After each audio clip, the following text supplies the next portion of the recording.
Peter, Combo Fiend Rose is here to talk to you about M. Bison in Ultra Street Fighter 4. M. Bison has always been considered solid, but with his low damage output, not all that intimidating. Let's see if that issue was resolved as we look at some of his more prominent changes.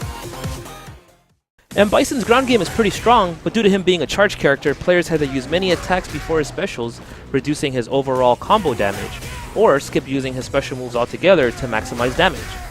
To fix this, we've made his far-standing middle punch special cancelable.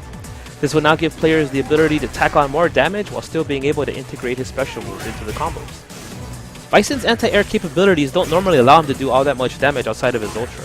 In an effort to increase his output slightly, the juggle on the second hit has been increased.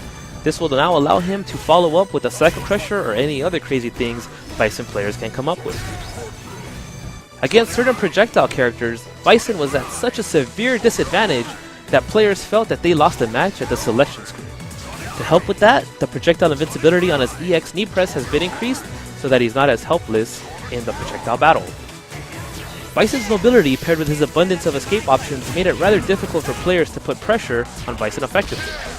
To address that, the recovery on his teleport has been increased by just a little bit, meaning that Bison players will now have to use it a bit more intelligently or face being punished by the opponent. Ever since Psycho Punisher was changed from a quarter circle motion to a charge motion, the effectiveness of the Ultra has decreased greatly. In an effort to make it more usable once again, yet not overly abusable, the total charge time has been reduced. This means players who make the proper read will once again be rewarded greatly when using this Ultra. Bison has definitely improved overall. His ability to fight certain projectile characters has been improved, as was his overall damage output, which was specifically viewed as one of, if not his primary weakness.